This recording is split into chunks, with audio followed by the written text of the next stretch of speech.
안녕하세요. 요즘 KTX로 서울과 부산이 2시간 30분이면 갈 수 있다고는 하지만 제가 사는 지역은 좀 아직도 느린 지역입니다. 하루에 기차가 5대 정도 지나는 간이역에 근무하는 50대 후반의 남자입니다. 하루에 시계가 느리게 가다가 돌아보면 한 달이, 1년이 지나 있는 신비한 지역이랍니다. 그도 그럴 것이 이 작은 역에서 근무를 하면서 오고 가는 지역분들의 이야기를 일부러 알려고 하지 않아도 알게 되거든요. 저희 역이 100주년 기념 스탬프를 발급한지라 가끔 그 도장을 받기 위해 오시는 관광객분들이 낯선 일하는 것 또한 한눈에 표가 나는 동네이다 보니 더 그렇지요. 제 아내가 복지사 일을 하며 지역 어르신들을 살피다 보니 더 그럴 수도 있겠지만 젊은 분들보다는 연세가 지긋하신 분들이 더 많이 이용하시는 역이라 작은 간이역이어도 한가한 시간이 아니면 제법 분주하기도 합니다. 간간이 나는 시간에 노래도 듣고 이 채널에서 사연도 듣고 하며 시간을 조금 빨리 흘려보내보려 하지만 뭐니 뭐니 해도 제가 해야 할 일을 할 때 시간이 제일 잘 흐르더라고요. 그래서 저는 게으름 피우지 말고 일하자는 생각으로 움직이고 있습니다. 우리 늦둥이 막내 공주에게 부끄럽지 않은 아빠가 되자는 생각을 해서 더 열심히 하고 있습니다. 그러다 보면 어르신들이 저번에 고마웠어. 우리 집 닭이 알을 낳았어. 라며 달걀을 가져다 주시기도 하고 제철 채소들을 가져다 주시기도 해 푸짐한 한상 차림을 만들어 주시기도 합니다. 아직 시골 인심이라는 게 남아있는 지역이다 보니 저희는 당연히 한 업무들을 고맙게 생각해 주시는 어르신들도 많으시고 텃밭에서 일구신 작물들은 당연히 나누시기도 하거든요. 그러다 보니 어르신들의 일을 그냥 모른 척 하기도 힘듭니다. 한 해 한 해 나이가 드실수록 잘하시던 일들도 어려워지는 게 나이라는 놈을 먹는 건지 표 발권하시는 것도 혼자 또는 두 분이서 머리를 맞대어 하셔도 시간이 오래 걸리거나 못하시는 분들도 계시거든요. 그럴 때 저희 직원들과 제가 지켜보기보다 적극적으로 도와드리면 그렇게 고맙다고 하십니다. 그러다 보니 저희가 하는 일이 되게 보람되고 마음이 따뜻해지는 기분일 때가 종종 있답니다. 제가 이렇게 사연을 보내자 결심하게 만드신 어르신도 그런 분들 중 한 분이십니다. 저는 이 어르신을 지금도 특별히 기억하고 있는데 그 사연을 들려드릴까 하여 이렇게 글을 시작해 보았습니다. 이 어르신을 처음 뵌 건 5년 전쯤이었던 것 같습니다. 역을 잘 이용하지 않으셨던 건지 눈에 익은 분이라 이사를 오셨나 했죠. 역사 안에 들어오셔서 살피시기에 지켜봤거든요. 유모차를 끌고 계셨는데 간혹 나이가 있으신 분들은 걸음 걷는 보조기구로 손자, 손녀가 쓰던 유모차를 밀며 짐까지 싣고 다니시기도 하시거든요. 그래서 유모차를 밀며 오셨나? 기차를 타시면 도와드려야 하나? 이러면서 발권하시는지 누구를 기다리시는지도 지켜보고 있었습니다. 그런데 유모차 안쪽에다가 어휴, 여기 이렇게 멋진 기차역이 있구나. 더 일찍 와볼걸. 엄마가 아직 모르는 세상이 많네. 라면서 말씀을 하시더라고요. 유모차 안쪽에서는 아이의 소리나 움직임이 보이지는 않았는데 이불이 보이고 차양은 내려져 있어 아이가 있나 보다 했습니다. 연세가 지긋하신데 아이를 돌보시는 어르신이구나 싶었습니다. 손자, 손녀를 키워주시는 분들도 많으니까요. 유모차 안에다가도 어찌나 다정다감하게 말씀을 하시는지 보기가 좋더라고요. 저와 직원들과 눈이 마주치시자 굉장히 온화한 얼굴에 웃음을 머금고 가볍게 목례를 하시는 모습에서도 교양이 있어 보이시는 분이셨습니다. 지역에 농사 지으시는 어르신들에 비해 피부도 하얗시고 낯선 얼굴이라 의뢰 다른 지역에서 이사를 오신 분이구나 했습니다. 그 후로 그 할머니는 유모차를 끌고 종종 역사에 나오셨고 둘러보시던 처음과는 달리 한편에 앉아 누군가를 기다리시는 듯 계시다가 들어가시곤 하셨습니다. 긴 시간이 아니고 2시간 정도 시간이었지만 유모차를 밀고 당기시며 여전히 다정한 목소리로 아이에게 말을 하시는 모습에 직원들은 할머니한테 아이를 맡겨놓고 자식이 안 오는 거 아니에요? 라며 의문을 갖기 시작했습니다. 단정하게 입으신 옷과 깔끔한 머리 모양이 그저 허투루 이렇게 나와 계실 분이 아니라는 거였죠. 그렇게 그 어르신이 낮잠 자는 아이를 데리고 나와 도시면서 오지 않는 자식을 기다리는 가여운 할머니가 되는 일은 그다지 오랜 시간이 걸리지 않았습니다. 저 빼고 같이 근무하는 두 직원들은 그 어르신을 안타깝게 여기더니 그 후로 가끔 커피나 음료를 가져다 드리기도 하더라고요. 그러면서 아이가 깨지나 않을까 조심했고 섣불리 유모차를 열어보는 일은 하지도 않았습니다. 아이가 깨서 울면 할머니가 또 힘드실 테니까요. 그렇게 할머니는 눈이 오거나 비가 오지 않는 한 거의 매일 역사에 나오셨습니다. 나오시는 시간도 3시에서 4시 사이였는데 저희 그때는 티타임을 갖는 시간이라 내심 기다리기도 했습니다. 할머니는 커피와 음료를 내드리는 게 고맙다고 하시며 오실 때 가끔 쿠키나 빵을 싸다 주시거나 하셔서 감사히 먹기도 했고요. 그렇다고 간식 때문에 할머니를 기다린 것은 아니었습니다. 동네에 워낙 아이수가 적은 지역이라 혼자 아이를 돌보시는 듯 보여 마음이 더 쓰였다고나 할까요? 연세도 연세이시거니와 어린이집이나 유치원, 초등학교까지 손이 많이 필요할 텐데 하면서 저희끼리 오지랖 떨며 아이의 미래에 대해 걱정 아닌 걱정을 하기도 했거든요. 그때 우리 막둥이도 유치원에 다닐 때라 그런 부분이 신경이 많이 쓰이더라고요. 시커먼 남자 아이 둘은 이미 중학생, 초등학생일 때라 괜찮은데 아이가 어릴수록 더 신경과 손길이 많이 든다는 걸 실감하기도 했고요. 그래서 할머니께 마음이 더 쓰였는지도 모르겠습니다. 동병상련이라고 같이 아이를 키우는 입장에서 말이죠. 이 지역에서 자라지는 않았지만 제법 오래 지낸 곳이라 지역과 지역민들에 대한 애정이 높기도 했고요. 다른 어르신들은 오래 안 보이시면 혹시나 싶어 아내에게 물어보기도 하고 같은 마을에 사시는 어르신들에게 여쭈어보며 지내거든요. 자식들은 타지에 나가 살고 어르신들만 지내는 집들이 많다 보니 서로서로 별일이 없나 살피시기도 하니까요. 아내는 그런 어르신들이 잘 계신지 일주일에 3번 정도는 댁으로 찾아뵙고 혹시나 필요한 것들은 없는지 살피는 일을 하다 보니 어지간한 집의 소식은 거의 알더라고요. 하지만 지역이 지역인지라 직원이 적어 자주 돌아보지는 못하고 한 달에 1번꼴로 가서 살핀다고 하더라고요. 그러다 어떤 날은 이런 일이 있었다며 이야기하면서 울기도 하고 웃기도 하는 게 저희 부부가 하루 일과를 마무리하는 방법이기도 했습니다. 그러다 보니 가가호호 모든 집의 사정까지는 아니어도 대충 어떤 집에 무슨 일이 있는지 정도는 알고 있었죠. 직원들한테는 말하지 않았지만 혼자 알면서 더 신경을 썼습니다. 할머니가 역사에 방문하시고 얼마 뒤에 아내에게 어디 사시는진 모르겠는데 새로 이사 오신 분 중에 아이 혼자 키우시는 분 알아? 라고 물었을 때 아내는 아이가 있어? 할머니가 혼자 계신데? 글쎄, 난 그런 가정은 방문한 기억이 없네. 새로 이사 오신 분은 계시긴 하신데 거기는 할머니 혼자 지내시거든. 이라고 하더라고요. 그래서 다른 직원이 갔나? 유모차 끌고 역사에 나오시는 분 계시거든. 아무래도 자식들이 아이만 맡기고 와보지 않는지 아이 낮잠 자는 시간에 나오셔서 기다리시다가 가셔. 벌써 한 3개월 됐지. 그런데 아이 깰까봐 가서 말도 못 붙여. 아이 깨서 울면 할머니 힘드시니까. 그래서 어디 사시나 싶어서. 라고 했더니 아내가 나도 일부러 오며 가며 그런 집이 있나 잘 볼게. 어디 집이지? 주소 이전을 안 하셨나? 라며 갸우뚱 하더라고요.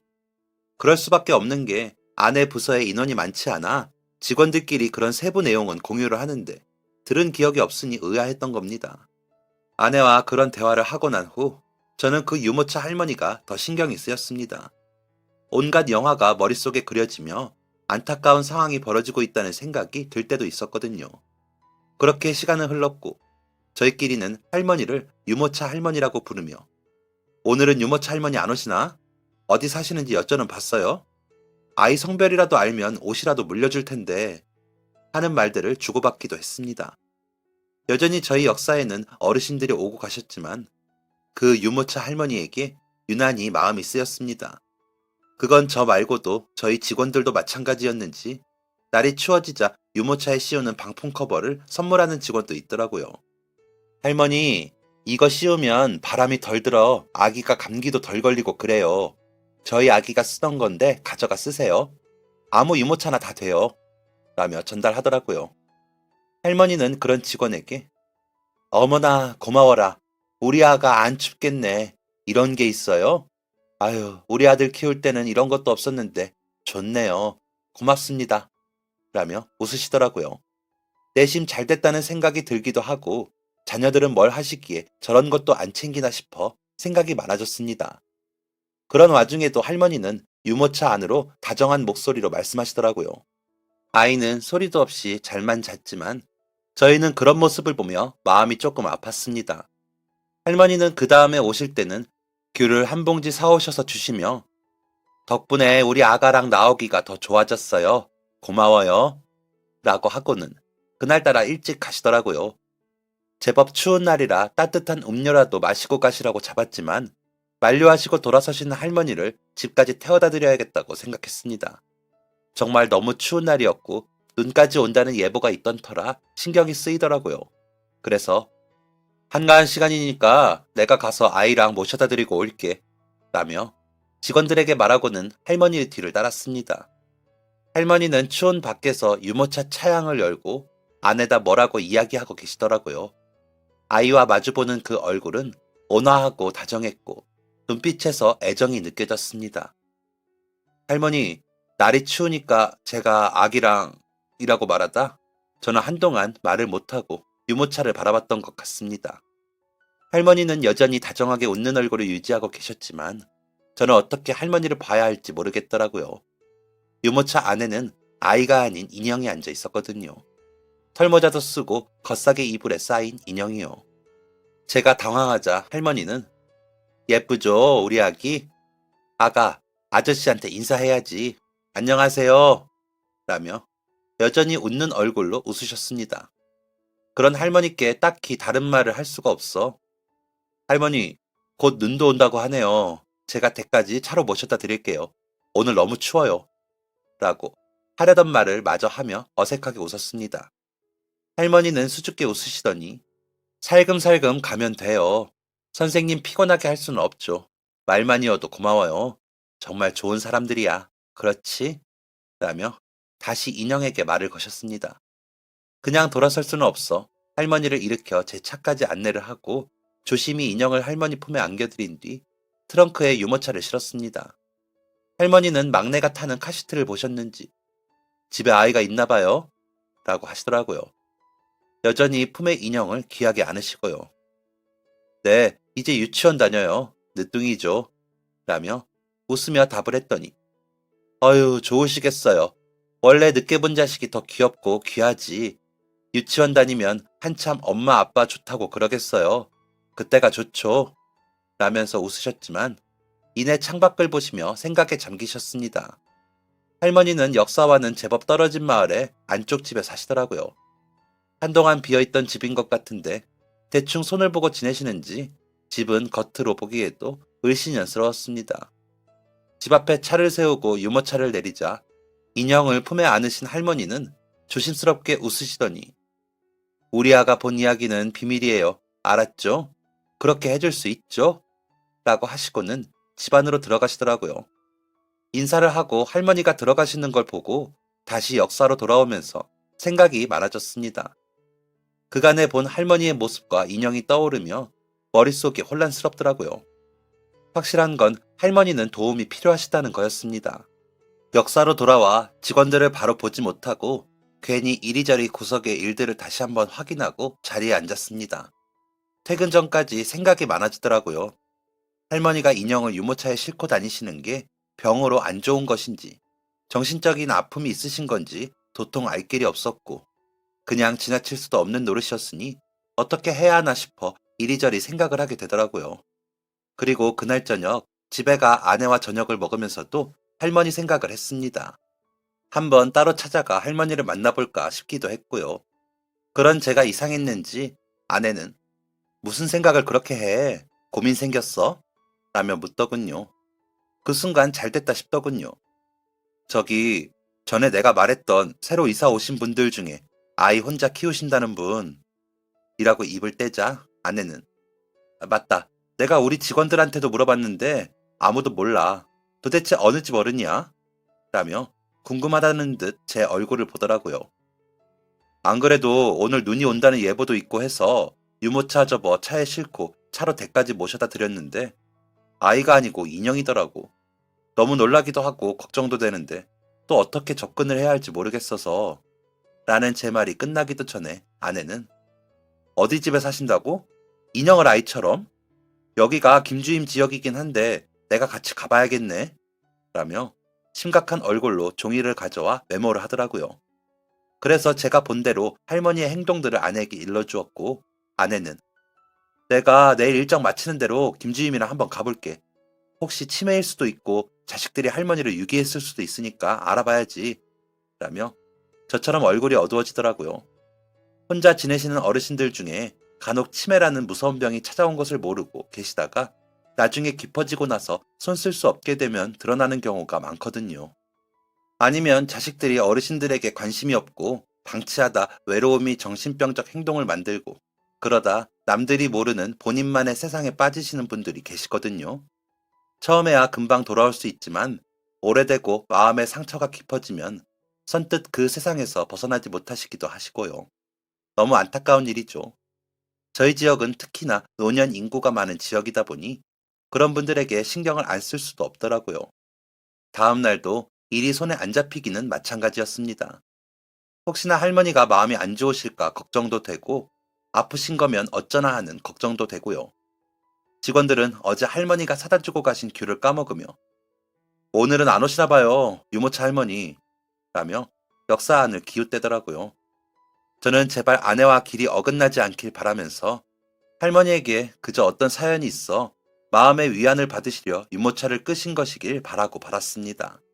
집도 환경 개선 프로젝트의 도움을 받으면 더 나은 집에서 지내실 수 있으시니 연계가 잘 되길 바라는 마음도 있었습니다. 사실 제가 다섯 남매인 집안의 셋째인데 위로는 누님과 형님, 아래로는 두 여동생이 있습니다. 누나가 첫째이시고 2살 아래 형님이 계시고 그리고 제가 형님과 3살 차이로 태어난 후 저와 1살 터울의 여동생과 그 밑으로 4살 터울의 막내 여동생이 복작거리며 자랐습니다. 누님은 첫째여서 그런지 어머니를 도와 집안의 전반적인 일들을 하시다 25살이 되자 시집을 가셨고 형님은 장남이라는 기대 아래 뭐든 다 원하는 대로 하며 컸습니다. 저는 비교적 누님과 형님의 수발을 들며 여동생들 뒤치다거리나 했죠. 옆집에 친할머니가 사시면서 저희 집과 자주 왕래를 하고 농사도 지으시면서 비교적 건강하시다고 믿었었는데 제가 고등학교 2학년에 다닐 때쯤 친할머니가 이상해지시더라고요. 2, 3일을 집에서 나오시지 않을 때도 있고 저희 어머니께 와서 밥 달라고 불호령을 내리시더니 밥솥을 끼고 앉아 밥만 퍼서 드시기도 하고요. 누나와 제가 주로 그런 할머니를 모셔다 드리고 모시고 오곤 했었는데 점점 가족들을 못 알아보시고 대문만 보면서 기다리시거나 저희에게 화를 내시거나 하셨습니다. 특히나 형을 잘 찾으셨는데 그때는 대학에 다니고 있던 형이 나타나지 못해 실망도 많이 하시다가 돌아가시더라고요. 한 마을에 이웃해 지내시던 할머니를 그렇게 보내드리고 났는데 마음이 너무 괴롭더라고요. 게다가 나중에는 제 얼굴도 못 알아보시고 인사를 하신다거나 나가라고 하셔서 속상한 마음으로 할머니 임종을 맞이했던 경험이 있는 저는 어르신들이 그런 일을 겪으시는 부분에 마음이 더 쓰여 아내가 할머니를 만나셨는지 궁금하더라고요. 아버지 어머니께서도 할머니가 그렇게 떠나신 걸 아직도 명절에 만나기라도 하면 가끔 말씀을 하십니다. 이제는 부모님도 나이가 많으신데 그때 이야기를 하실 때면 할머니에 대한 그리움이 얼마나 크신지 알겠더라고요. 어머니는 나는 시집 오기 전까지 그런 시어머니가 계시다는 말을 어디서도 들어본 적이 없었어. 며느리 손 아깝다며 고생시켜 미안하다고 하시는 시어머니가 세상에 어디 있겠니? 그랬던 분이 정신 놓으시더니 그렇게 나를 밀어내고 밉다 하시는데 서운해서 아직도 눈물이 나. 라고 말씀하실 정도로 할머니는 정도, 사랑도 많으신 분이셨습니다. 저에게도 그러셨고요. 아마 누님, 형님, 동생들 다 그런 생각일 겁니다. 그래서 제가 이 지역이 좋은지도 모르겠습니다. 부모님 같으면서 할머니 같으신 지역 주민분들이 계시는 곳이니까요. 그런데 오셔서 잘 지내던 분이 그러시니 유모차 할머니께 더 신경이 쓰일 수밖에 없더라고요. 그래서 저녁에 오기만 기다렸습니다. 물론 전화를 해볼 수도 있지만 괜히 방해가 되는 것 같아 선뜻 하기도 그렇더라고요. 그러는 와중에 역사에 손이 가는 일들을 해놓고 어르신들 짐 실어드리고 하면서 정신없는 하루를 보냈습니다. 잠시 앉아 차를 마시면서 하늘을 올려다보는데 여전히 눈이 쏟아질 것 같아 멍하니 보기도 했습니다.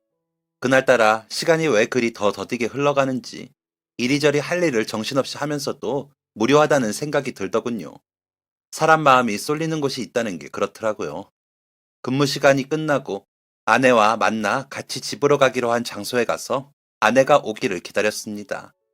아내가 차를 쓰는 날이라 저는 발을 동동 구르며 추위와 싸우고 있었죠.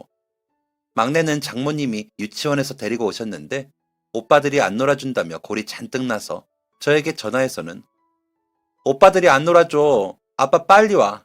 라며 전화를 해 마음만 더 분주해져서는 아내를 기다렸습니다. 그렇게 한 10분쯤 기다렸을까? 아내가 오는 게 보이더라고요. 멈추는 차에 올라타며 할머니는 어때? 병원 가보셔야 할 것 같아? 집 상태는 어때? 라며 다다다다 질문 폭격을 쏟아냈습니다. 그러자 아내는 그런 저를 보더니 영무원이 아니라 사회복지사 해야 하는 거 아니야? 라며 웃더군요. 쑥스러워진 저는 머리를 긁으며 집에 혜진이가 오빠들이 안 놀아준다고 전화 왔었어. 집에 가면 혜진이 잘 때까지 얘기 못할 것 같아서 라며 변명을 했습니다. 아내는 계속 웃음기 있는 얼굴로 치매는 아니신 것 같아. 아기라고 하시지만 인형이라고 아시더라고. 라고 말하며 금세 씁쓸한 얼굴로 바뀌어 말을 이어갔습니다. 이사 오시기 전에 우연히 멀쩡한 유모차를 주우셨는데 그때부터 밀고 다니셨대. 사실 인형은 손녀 주려고 사신 인형인데 못 건네주셔서 그때부터 집에서 오며 가며 말상대처럼 말을 거시다가 유모차에 싣고 다니시면서 이야기하시곤 하셨나봐. 혼자 말하고 다니는 게 이상해 보일 거라고 안 그래도 생각하셨다면서 웃으시더라고. 되게 교양 있으시던데? 라고 말하며 운전을 하던 아내는 신호에 맞춰 잠깐 멈춘 사이 저를 보면서 너무 걱정 마. 일단 센터 나오셔서 기본적인 검사 다시 해보자고 말씀은 드려놨어. 내일이나 모레쯤 나오시겠대. 말씀으로는 외로우셔서 그러시는 거라고 그러시더라. 이상한 거냐고. 누가 신고했냐고 하시더니 당신 아내인 거 아시던데? 당신 차에 걸린 사진에서 보셨다고. 집은 진짜 손 좀 봐야겠더라고요. 라면서 다시 운전을 하더라고요. 손녀한테는 왜 선물을 못 전해주셨대? 라고 물으니 아내는 한숨을 쉬면서 나도 며느리지만 그 집 며느리는 진짜 너무한 것 같아. 할머니가 외아들 하나 검사 만든다고 엄청 고생해서 키우셨나 봐. 남편분 돌아가시고 아들 잘 키우겠다고 가리는 일 없이 하시다가 가사 도우미도 하시고 하면서 아들 뒷바라지를 열심히 하셨나 보더라고요. 그런데 아들 법대 보내고 사법시험 뒷바라지까지 하시느라 고생을 하시고 좀 더 여유가 있는 집 딸하고 중매를 보고 결혼을 시켰대. 그런데 이 며느리가 이 할머니가 격이 안 맞는다면서 그렇게 싫은 티를 내더래. 아들은 처음에 중간에 힘들어하더니 변호사 사무실 차려준다는 처가말에 넘어가 자기 어머니를 보러 오지도 않고 전화하는 것도 피하더래. 까지 말한 아내는 주차를 하고 저를 보면서 고개를 저으며 말을 계속했습니다. 그러기만 했으면 다행인데 연락이 너무 안 돼서 아들 집 앞에 찾아가 벨을 눌렀는데 모르는 사람이 나오더라는 거야. 그러더니 집주인 이민 간다고 자기가 전세 들어왔다고 하더래. 그날이 손녀 생일이라 생일 선물로 그 인형을 사서 가신 건데 아파트 단지에서 그 인형을 끌어안고 펑펑 울다가 집으로 오셨다고 하더라고. 그 후로 그 인형을 손녀 삼아 말을 하시고 그러시다가 갑자기 답답한 느낌이 들어서 사시던 집 정리하시고 이 시골로 내려오셨대.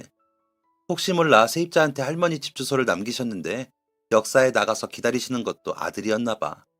아직 막 자세히 이야기는 안 하시는데 사회복지사라 그랬더니 이런저런 이야기 하시긴 하시더라. 앞으로 더 이야기 나눠야지. 당신한테 고맙다고 전해달라 하시던데? 라면서 짐을 챙겨 차에서 내리더라고요. 아내를 따라 차에서 내려 집으로 향하면서 제 마음은 더 무거워졌습니다. 할머니에게 그런 사연이 있었다는 게 마음이 아프기도 했지만 얼마나 외로우셨으면 인형을 동무 삼아 그렇게 데리고 다니셨을지 그 마음이 느껴져 속상하더라고요. 어머니께 말도 안 하고 이민이라니 진짜 사람이 할 수 있는 일인 건지 머리가 아득해져 오는 기분이었습니다. 아내에게 먼저 들어가라고 하고 혼자 남아 담배를 태우며 어머니께 전화를 걸었습니다. 무슨 일 있어? 라고 물으시는데 무슨 일 있어야 전화하나요? 아버지한테 다음 쉬는 날에 간다고 했는데 들으셨어요? 라고 여쭤보며 이런저런 이야기들을 하다가 전화를 끊고 집으로 들어갔습니다. 막내는 외할머니와 목욕이 즐거웠는지 어느새 기분이 풀려 강아지처럼 엉덩이를 흔들며 저를 반기더군요. 아빠, 담배 냄새 나. 담배는 몸에 해로워. 끊어. 라며 코를 막고 말을 하는 모습도 사랑스러운 아이에게 미안. 아빠가 냄새 빼고 들어온다고 했는데 그래도 냄새나? 알았어, 안 피울게. 라며 웃고 옷을 갈아입고 밥을 먹는데 마음이 계속 무거웠습니다. 장모님께서는 박서방, 오늘 피곤했나? 얼굴이 말이 아니네. 그럴 때는 쌍화탕 한 잔하고 이불 덮고 푹 자. 쌍화탕 끓여놓은 거 있어. 딱 맞춰서 잘 끓였네. 라며 웃으셔서 감사하다는 말을 하며 같이 웃으면서도 마음이 안 좋았습니다. 유모차 할머니가 웃으시는 모습이 돌아가신 친할머니 모습과 비슷해 마음을 더 쓰고 있었는지 그날 저녁은 그렇더라고요. 다 큰 남자가 의연하지 못하고 이리저리 마음이 흔들리는 모습은 부끄럽지만 그래도 홀로 차가운 겨울밤을 보내고 계실 할머니가 안쓰러웠습니다. 할머니는 그 후로도 며칠을 역사에 나오지 않으셨습니다. 센터도 가시고 집 환경 개선을 위해 사람들이 드나들고 해서인 걸 저는 알았지만 영문을 모르는 직원들은 걱정하더라고요. 아이가 감기 걸렸나? 할머니 혼자 돌보시기는 힘드실 텐데 라고 한 직원이 하니 방풍 커버를 할머니께 드렸던 직원이 아이가 많이 아프면 아이 부모가 오지 않았을까? 그래서 다니러 가시느라 안 오실 수도 있지. 애 아프면 온 가족이 비상이라니까. 그죠, 박 계장님? 라고 하더라고요. 그래서 그치, 아이들 아프면 부모는 그렇게 공들여 키워놓으면 지들 혼자 컸는지 알지. 라며 웃어 넘겼습니다. 할머니가 지켜달라고 하셨던 비밀을 지켜드리고 싶었으니까요. 아내는 저녁마다 할머니의 소식을 전해주었습니다. 할머니가 혼자 계시는 시간이 길어 인형과 이야기하시는 것도 개선하기 위해 센터에 취미 활동반을 소개해드렸다고 하면서요. 그와 동시에 할머니가 어떤 마음가짐이신지 꾸준히 상담하는 시간을 갖기로 했다면서 이제 할머니 바쁘셔서 여기 못 가실 수도 있어 라고 하더라고요. 하지만 할머니는 집 공사가 마무리되자마자 오전에 센터에 가셨다가 오후 3시경 유모차를 끌고 역사에 나오셨습니다. 근 2주 만에 오신 할머니는 간식을 사오셔서는 그간 일이 있어서 못 왔어요. 이제 안 빠질게요. 라고 하시며 저를 향해 눈을 찡긋 하셨습니다. 그러는 할머니의 표정이 전보다 더 밝아져 보는 저도 마음이 좋더라고요. 그 후로는 정말 할머니는 거의 매일 나오셨습니다. 그런 할머니를 배웅해드리는 일은 제가 했죠. 역사 앞 벤치에 앉아 숨을 고르시는 할머니를 차로 태워드리기도 했고요. 여전히 겉사기에 쌓인 인형 아가를 할머니 품에 귀하게 안겨드리면서요. 할머니는 몇 번 그렇게 차를 타셨습니다. 그러시더니 어느 날에 내가 안 이상해요. 계장님 덕분에 내가 요즘 살맛이 나요. 복지사님도 너무 좋으셔. 부부가 어쩜 그렇게 좋은 사람들이 만났는지 몰라. 복이야, 복. 이라고 하시면서 눈가가 촉촉해지시는 것 같더라고요. 저는 별말 없이 들어드리고 감사하다고 인사만 했지만 할머니는 그런 저의 행동이 마음에 드신 건지 저에게 따로 선물들을 하시기 시작하셨습니다. 일회용 면도기, 직접 짠 장갑과 목도리, 양말 등등. 사소하다면 사소하지만 계속 받을 수만은 없는 그런 선물들을 해주셨습니다. 그래서 차로 모셔다 드리던 다른 날에 할머니 그냥 오세요. 이러시면 제가 너무 죄송하고 부담스러워요. 이렇게 건강하게 센터 나가셨다가 역사에 놀러 오시면 돼요. 태워드리는 일은 할머니한테만 하는 일도 아닌데요. 라며 말씀을 드렸더니 내가 주고 싶어서 그래요. 받은 게 너무 많아서 고마워서. 복지사님하고 계장님하고 내 얘기도 들어주고 하니까 내가 어디 가서 이런 이야기를 털어놓겠어요. 라고 하시며 우시더라고요. 어제 아들 집 세입자가 연락이 왔어. 집이 팔려서 자기도 이사를 가야 한다고. 내 전화번호랑 이사간 집 주소는 부동산에 맡기고 꼭 전해달라고 했다는데 이놈이 전화가 없어. 어느 나라로 갔는지만 알아도 좋을 텐데. 그것도 모르니 답답하고 혹시나 한국에 볼 일 있어 왔다가 엄마 찾으러 올까 해서 자꾸 역에 나가보는 거야. 우리 아들이 기차 좋아하거든. 그러다 전화 올까 집에 가고 그러다 보면 아이들한테 하고 싶은 말은 우리 아가한테 하는 거지. 그런데 복지사님이랑 계장님도 집도 손볼 수 있게 도와주고 상담도 해주고 취미도 만들어주고 이렇게 차도 태워주니까 내가 살맛이 나 라며 눈물을 닦으시더라고요. 듣고 있던 저는 그럼 할머니 3달에 한 개씩만 해주세요. 그거보다 자주는 안 돼요.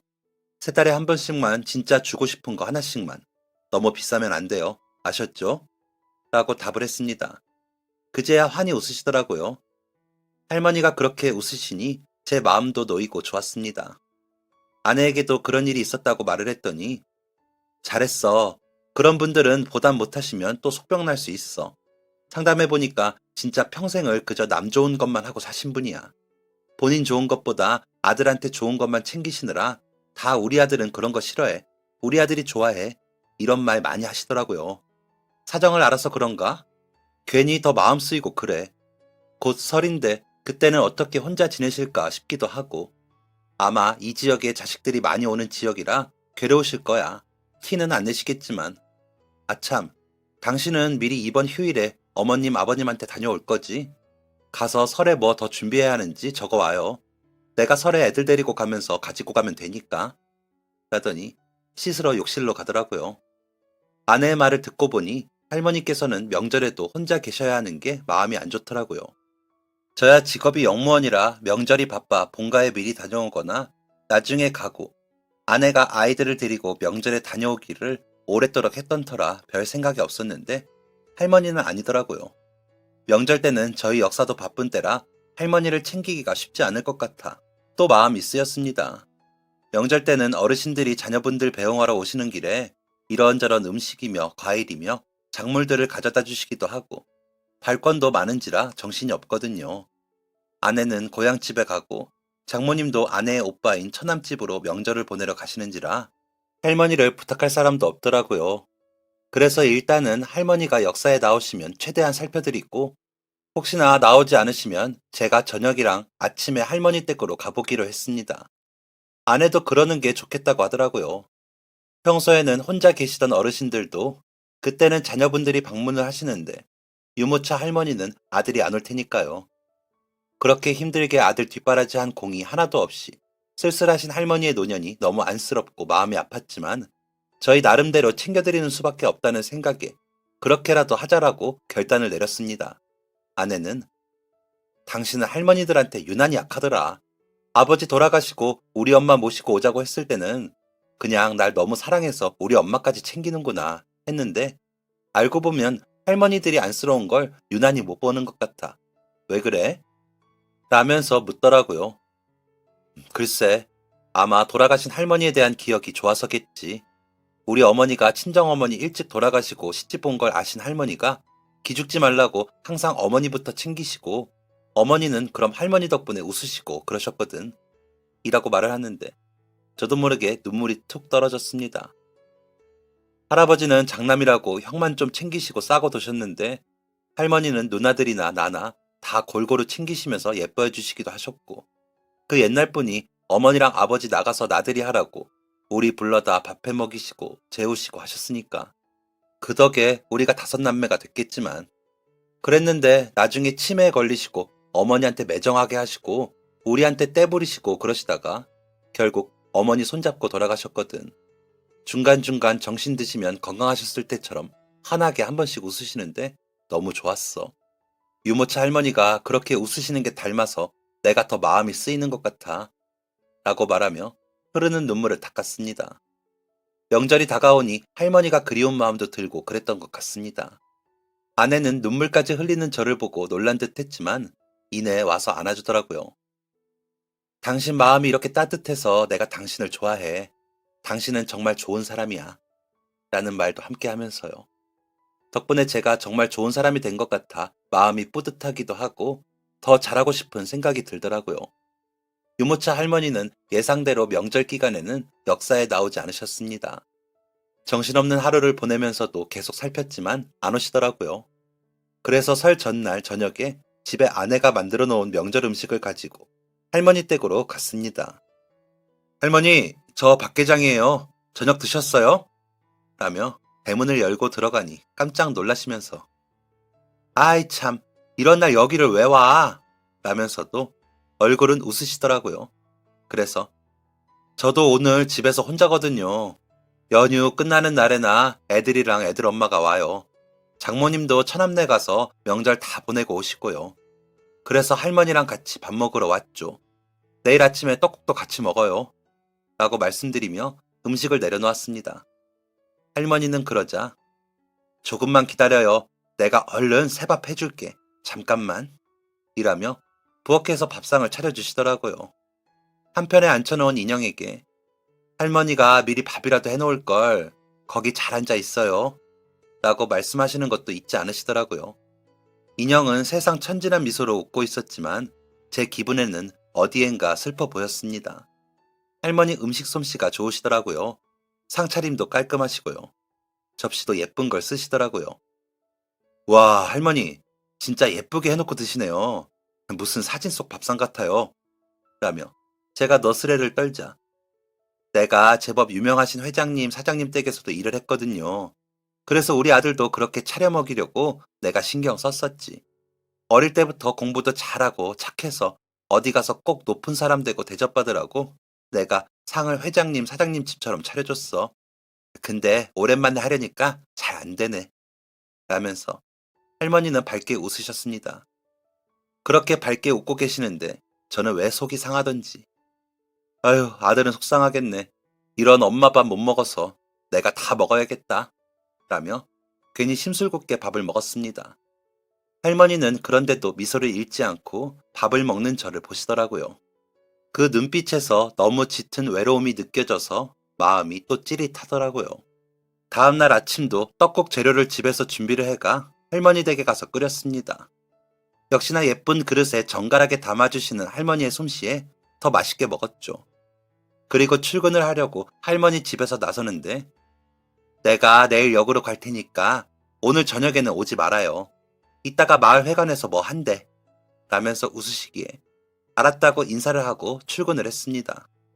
아내와 아들들은 고향집에서 더 있다 오고 싶었는데 막내딸이 아빠 외롭다고 얼른 가자고 그랬다면서 명절 다음 날 아침 일찍 왔더라고요.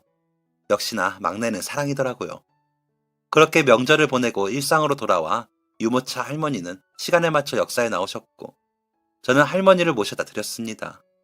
그러는 사이 직원들은 할머니 유모차에 앉아 있는 게 아이가 아니라 인형인 걸 알게 되었고 처음에는 놀라는 듯 하다가 사연을 듣고는 안타까워 하더라고요. 그래서 저희도 아이가 있다고 알았을 때처럼 할머니와 유모차를 대했습니다. 그렇게 하는 게 할머니를 더 마음 편하게 해드리는 것 같아서요. 그렇게 시간은 한 해 한 해 흐르고 3년 전 코로나가 발병하면서 모두 다 힘들게 지낼 때 할머니는 더 힘들게 지내시더라고요. 센터도 휴강이 돼버리고 상담도 일시적으로 중단되고 역사에도 오래 계시지를 못하게 되니 할머니에게는 더 고립이 심해진 시기가 돼버리신 거죠. 그러면서 할머니의 건강이 좋아지지 않는 게 느껴졌습니다. 아들이 코로나 때문에 한국에 들어오기가 힘들어졌다는 사실에 실망이 커지니 마음이 더 힘드셨던 것 같더라고요. 저와 아내가 나름대로 계속 챙기긴 했지만 할머니 마음속의 아픔에는 그다지 도움이 되지 못했던 것 같습니다. 그러더니 결국 1년 전쯤에는 거동이 너무 많이 힘들어지셨고 집에만 계시게 되셨습니다. 제가 쉬는 날에 맞춰 병원에 모시고 다녀봤지만 노환이라는 말만 하고 입원을 권유하더군요. 하지만 할머니는 제가 가족이 없어서 혼자 입원할 수가 없어요. 라면서 거절하시기에 와이프한테 알아봐서 간병인 서비스 받을 수 있게 알아볼게요. 입원하세요. 라고 했습니다. 그러자 제 손을 잡으시더니 요즘 같은 때에 병원에 있으면 나오지도 못하고 면회도 안 된다면서요. 그럼 복지사님이랑 계장님이랑 얼굴도 못 보잖아. 라며 웃으시는데 너무 기운이 없어 보여 더 마음이 아파오더라고요. 그래서 할머니, 아들 컴퓨터 주소나 이런 것도 몰라요? 아니면 아들 옛날 명함 같은 거라도 줘봐요. 라고 했더니 역시나 이메일 주소가 있더라고요. 되던 안 되던 해보자 싶어 이메일로 편지를 보냈습니다. 제 전화번호와 이름까지 밝혔고 할머니가 많이 편찮으시니 연락 좀 달라고요. 며칠 동안 확인해봤지만 메일도 읽질 않더라고요. 제목부터 어머님 일이라고 썼는데 보지 않기에 오기가 난 건지 가끔 발동하는 고집이 일어선 건지 3, 4일에 한 번씩 계속 메일을 보냈습니다. 여전히 읽지는 않았지만요. 할머니는 점점 더 일어서지 못하셨고 자리를 보전하고 누우셨습니다. 그래서 낮에는 아내가 짬을 내 가보고 저녁에는 제가 가보는 식으로 할머니를 돌봤습니다. 그날은 유난히 추워 할머니 집이 추울까 싶어 더 서둘러 할머니 댁으로 갔습니다. 집으로 들어서자 할머니는 눈을 가늘게 뜨시고는 제게 왔어. 고마워. 근데 이제 내가 우리 곰돌이를 못 볼 것 같아. 계장님이 좀 해줄래? 라고 하시더라고요. 할머니랑 떨어지면 곰돌이 병나요. 얼른 일어나서 유모차 좀 태워줘야지. 라고 대답하고 미음이라도 드시게 하려고 부엌에 다녀왔는데 할머니의 숨소리가 너무 잦아졌더라고요. 그래서 할머니, 할머니 하는데 의식이 없으시더라고요. 구급차를 부르고 병원으로 가는데 외진 지역이라 시간은 오래 걸리고 할머니는 점점 더 의식이 없어지시더니 병원에 도착했을 때는 이미 돌아가셨더라고요. 아내에게 연락해 할머니를 모실 수 있도록 하고는 다시 한번 아들 이메일로 연락을 했습니다. 어머니가 돌아가셨으니 제발 연락 좀 달라고요. 할머니 장례는 마을 회관에서 동네 분들이 치러주셨습니다. 상주도 없는 그 장례는 모두가 슬펐지만 누구 하나 크게 우는 사람은 없었죠. 그저 눈물만 줄줄 흘리며 장례는 진행이 되었습니다. 할머니는 마치 돌아가실 것을 아셨던 분처럼 장례 비용, 화장 비용, 근처 공원묘지에 납골당 비용을 다 봉투에 넣어 구분한 뒤 서랍에 넣어 두셨더라고요. 옷가지들도 얼마 되지도 않았고 그릇도 딱 한 세트뿐이었고 수저, 젓가락도 2벌뿐이었습니다. 그리고 곰돌이 인형이 남았더라고요. 다른 것들은 정리를 하고 집 주인 아주머니께 말씀드려 집 보증금은 할머니 통장에 넣어두었습니다. 혹시라도 아드님이 오시면 전해드리려고요. 다른 짐들은 폐기물 센터를 불러 보내고 집을 비운 후 곰인형은 할머니 말씀대로 제가 가지고 갔습니다. 안고 집으로 갔는데 정말 돌 정도 된 아이 같더라고요. 할머니 마음이 이해가 가는데도 마음이 허전하더라고요. 곰인형을 가지고 들어가니 막내 아이가 달려나와 와, 인형이다 하면서 반기더군요. 초등학생이 되어 이제는 인형보다 휴대전화를 더 좋아하는 녀석이어도 반갑긴 했나 봅니다. 근데 아빠, 이거 왜 이렇게 낡았어? 배도 홀쭉하고, 에이 하면서 저에게 돌려주는데 그러고 보니 배 쪽이 너무 홀쭉하더라고요. 그래서 배를 채우고 세탁도 좀 해야겠다 싶어 집에 아이들 어릴 때 입던 옷들을 얇게 자르고 곰돌이의 등 쪽에 바늘담을 열었습니다. 큰 공사이니 아내와 함께 했죠. 그런데 거기에 반으로 접은 봉투 2개가 나오더라고요. 봉투를 펴보는 순간 아내와 저는 엉엉 소리를 내며 울었습니다. 봉투 겉면에 복지사님, 계장님 이렇게 적혀 있었거든요. 각각 100만 원씩 들었더군요. 할머니가 하시고 싶은 말씀이 무언지 알 것 같았고 그 마음이 애틋해 눈물이 났습니다. 그러고 며칠 뒤 밤 해외 전화라며 전화가 오더군요. 받았더니 박 계장님 맞으십니까? 라고 다급하게 묻더군요. 그래서 네 맞습니다. 이석윤 씨인가요? 라고 물으니 네 맞습니다. 죄송합니다. 라며 울더군요. 저한테 죄송하실 것은 없습니다. 어머니한테 죄송하셔야지요. 얼마나 기다리셨는데요. 라고 말하는데 저도 눈물이 나더라고요. 한동안 말없이 울던 할머니의 아드님은 제가 지금 사정상 당장 가보지는 못합니다. 죄송합니다. 조만간 찾아뵙겠습니다. 라고 하기에 이제 오셔서 뭐 하시려고요. 이제 어머님도 안 계신데. 그러지 마시고 이메일로 주소 보내주시면 어머님 유품 보내드리겠습니다. 그게 편하지 않으시겠어요? 라고 말씀드리니 호흡이 거칠어지더니 더 크게 울더라고요. 그래서 전화를 끊고 곰돌이에게 곰돌아, 이제 정신이 들까? 라고 저도 모르게 말을 걸었습니다. 그 후로 종종 말을 걸고 있습니다. 좋더라고요. 아드님한테는 할머니 모신 납골당 주소와 통장, 할머니가 가지고 계시던 앨범, 일기들을 보냈습니다. 그리고 왔었는지 안 왔었는지는 모르겠습니다. 화가 날 것 같으니 혹시 온다면 아는 척 말라고 했거든요. 부모님은 저의 시간을 기다려주지 않는다는 말이 있죠. 한 해가 마무리되는 요즘 가족이 더 애틋해지고 소중하게 느껴지는 때에 한 번이라도 더 부모님께 연락을 드리고 찾아뵙고 손잡고 안아드리는 건 어떨까요? 나이가 드신 분들은 더 금방 늙으시더라고요. 그러니 더 늦기 전에 사랑한다는 말도 많이 하시길 바랍니다. 저도 부모님께 한 번 더 다녀와야겠네요. 긴 글 읽어주셔서 감사합니다. 지금까지 사연 들어주셔서 감사합니다. 사연이 재밌으셨다면 구독과 좋아요를 눌러주세요. 감사합니다. 안녕히 계세요.